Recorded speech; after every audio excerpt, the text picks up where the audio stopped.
My family worshipped my sister like a saint until Thanksgiving, when I revealed I'm a multi-millionaire. She threw her wine. My mom had a breakdown, and my dad just whispered, "You lied to us." And let's all thank God for Sarah's promotion to senior vice president. Mom's voice rang out across the Thanksgiving table, loud, proud, practically singing. Everyone clapped. 12 family members squeezed around the dining room table, candles flickering, smell of turkey and stuffing heavy in the air, crystal glasses catching the light. My sister Sarah beamed, 33 years old, designer dress, perfect hair, raising her wine glass like she'd just won an Oscar. Thank you.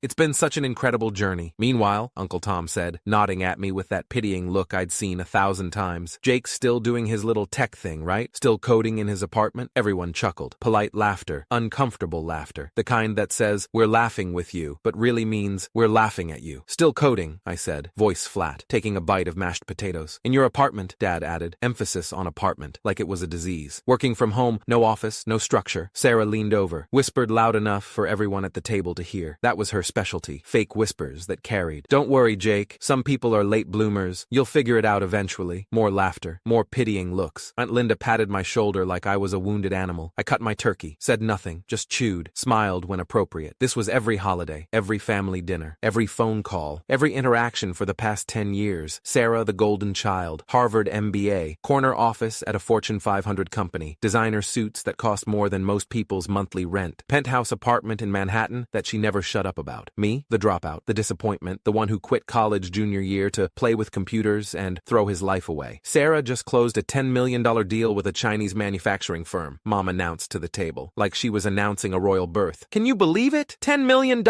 Applause, more praise, more worship. Grandma actually said, "God bless you," like Sarah had cured cancer. Jake, Aunt Linda said, turning to me with concern that felt more like condescension, "You're still living in that studio in Queens, right? The one you showed us pictures of?" "Yeah." "Still single?" Sarah asked, mock concern dripping from every word. "No girlfriend? No prospects?" "Yeah." Dad sighed, heavy, disappointed, the sigh I'd heard for a decade. "At 35, I thought you'd have figured things out by now. Thought you'd have a real career, a real life." I took a sip of water, stayed quiet, let them talk, let them assume. "Sarah's buying a house in Westchester," Mom said, voice trembling with pride. 4 bedrooms. Can you imagine? My baby girl, a homeowner at 33. "That's wonderful, sweetheart," Grandma said. "You've worked so hard." "Jake could probably never afford rent in Westchester," Sarah said, fake sympathy coding every word. "But that's okay. Not everyone can be successful. The world needs regular people too." The table went quiet, uncomfortable shifting. Uncle Tom cleared his throat. "Sarah," Mom said softly, half-hearted, "be nice to your brother." "I am being nice. I'm just being honest. Some people take different paths, slower paths. That's totally fine." I looked at her, really looked, saw the smugness, the superiority, the absolute certainty that she was better than me. "Different paths," I repeated, voice neutral. "Exactly. Nothing wrong with being average, with being ordinary. Someone has to be." Dad cleared his throat. "Let's talk about something else. The game on Sunday." But Sarah wasn't done. Never was. "Actually, Jake, I was thinking. My company is hiring entry-level IT support, desktop support, password resets, basic stuff. I could put in a word, get you something stable, benefits, structure, a real job." "Entry-level?" I said. "Well, you don't have a degree, so we'd have to start you at the bottom. But it's a foot in the door. Better than freelancing or whatever you're doing now." Mom brightened, actually brightened, like Sarah had just offered me salvation. "Oh, Jake, that would be wonderful. Your sister helping you. Family taking care of family. Think about it," Sarah said, patting my hand like I was a child. "I know things have been tough for you, struggling to make ends meet, living in that tiny studio. It must be so hard." I pulled my hand away, slowly, deliberately. The thing is, things hadn't been tough, hadn't been hard, hadn't been a struggle. They'd been incredible. They'd been beyond my wildest dreams. 10 years ago, I dropped out of college junior year to build an app, a simple productivity tool for remote workers, task management, calendar integration. Nothing revolutionary. Everyone thought I was insane, throwing my life away, making the biggest mistake possible. "You're destroying your future," Dad had said. "You'll regret this forever." "This is so embarrassing," Sarah had said. "How do I explain to people that my brother is a college dropout?" I launched it anyway. Bootstrapped. No investors, no fancy office, just me and my laptop in a studio apartment. Sold it 2 years later to a Silicon Valley company for $3 million,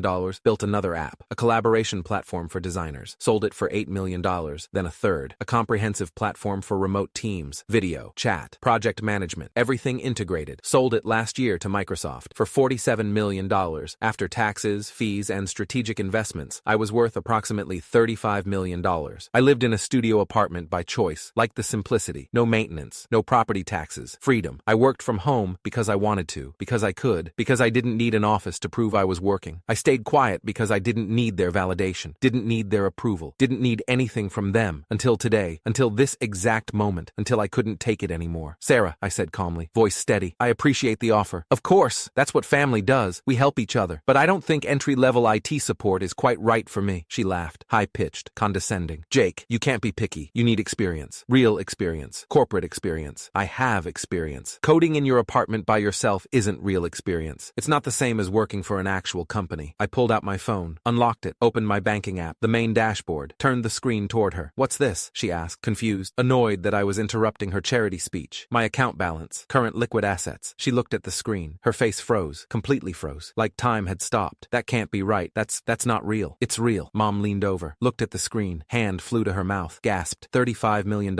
I said quietly. Give or take a few $100,000 depending on market fluctuations. The table went silent, completely silent. Even the candles seemed to stop flickering. Dad grabbed my phone from Sarah's hands, stared at the screen like it was written in a foreign language. This is a joke. Some kind of app that makes fake numbers. It's not. That's my Chase private client account. You can call the bank if you want to verify. You don't have this kind of money. You can't. You live in a studio apartment. You work from home. You don't even have a car. I sold 3 companies. The last one went for $47 million to Microsoft. It was in TechCrunch, Business Insider. Forbes even did a small piece. Sarah's face went from white to red, blotchy, ugly. You're lying. You're making this up to embarrass me. Google me. Jake Chen, tech entrepreneur, San Francisco. Uncle Tom pulled out his phone, started typing frantically. His eyes went wide, wider. Holy shit, he's telling the truth. There's articles, press releases, everything. He turned his phone around, showed the table. Forbes article, young entrepreneur sells collaboration platform to Microsoft for reported 47 mat. Mom started crying, full breakdown, mascara running. Why didn't you tell us? Why would you keep this secret? You never asked. You never once asked if I was successful. You just assumed I was failing. But we thought that I was a failure, that I was struggling, that I was barely making rent. Silence. Devastating silence. That I was embarrassing, average, living in a studio because I couldn't afford anything better. Dad's hands were shaking, actually shaking. You lied to us. For years. You lied. I didn't lie. I never lied. I just didn't correct your assumptions. There's a difference. Sarah stood up, chair scraping, face twisted with rage and humiliation. You let us think you were struggling. You let us feel sorry for you. You manipulated us. You wanted to think I was struggling. It made you feel better about yourself. Made your achievements seem bigger by comparison. That's not true. That's not every holiday, Sarah. Every single family dinner. You made me the punchline, the cautionary tale, the example of what not to do. Poor Jake who dropped out. Poor Jake who never figured it out. We were trying to help you, to motivate you. No, you were trying to feel superior, to feel like the successful one, the special one, the one Mom and Dad were proud of. She grabbed her wine glass, full glass of red wine, threw it at me. I moved. Glass shattered on the wall behind me. Red wine splashed across the white tablecloth, dripping, staining, ruining. You're a liar, she screamed, full scream, hysterical. You're a manipulative liar. Mom was sobbing now, full breakdown, hyperventilating. My son is a millionaire and I didn't even know. How could you do this to me? Dad just stared at me, shell-shocked. You could have told us, should have told us. Why? So you could treat me differently? So you could suddenly be proud? So you could tell people I was successful? We've always been proud. No, I cut him off, sharp, final. No, you haven't. You've been disappointed, embarrassed, ashamed, until exactly 30 seconds ago when you saw a number that changed how you see me. Sarah was shaking, trembling. I offered you a job. I tried to help you. I was going to save you. You offered me entry-level IT support making $45,000 a year. I made that much in interest last month. I could buy your entire company if I wanted to. Her face crumpled, actually crumpled. She sat down hard, started crying. Uncle Tom laughed, nervous, uncomfortable. Well, this is awkward, very awkward. Grandma spoke up, sweet voice, confused. Jake, honey, why do you live in a studio apartment if you have all this money? Because I don't need to prove anything to anyone. I don't need a mansion or a luxury car or designer suits to feel successful. Unlike some people, I looked directly at Sarah. She was crying harder now, mascara running, perfect hair falling apart. Every family dinner for 10 years, I said quietly, voice cold, controlled. Every time you introduced me as your less successful brother, every time Dad sighed about my choices, every time Mom looked disappointed, I could have stopped it, could have corrected you, but I wanted to see how long you'd keep going, how far you'd take it. That's cruel, Mom whispered. That's so cruel. Is it? Or is it honest? Or is it just revealing who you really are? I stood up, grabbed my jacket from the back of my chair. Simple jacket, $40 from Target. Where are you going? Dad asked, voice small, broken. Back to my studio apartment, the one I own outright, in a building I purchased last month. 12 units, great investment property. Sarah's head snapped up. You bought a building? Cash purchase, great location. Rent covers property taxes and maintenance with plenty left over. I walked toward the door, everyone watching, silent, stunned. Jake, wait, Mom said, desperate. Let's talk about this. Let's figure this out. I turned back one last time. Last look. You want to talk? Fine. Let's talk about how you made me feel small for 10 years because I didn't fit your definition of success. How you worshipped Sarah for doing exactly what you wanted. How you never once asked if I was happy, if I was fulfilled, if I was living the life I wanted. We just wanted what was best. No, you wanted what looked best, what you could brag about to your friends, what fit your narrative of success. There's a difference. I opened the door. Cold November air rushed in. Happy Thanksgiving, everyone, and I walked out.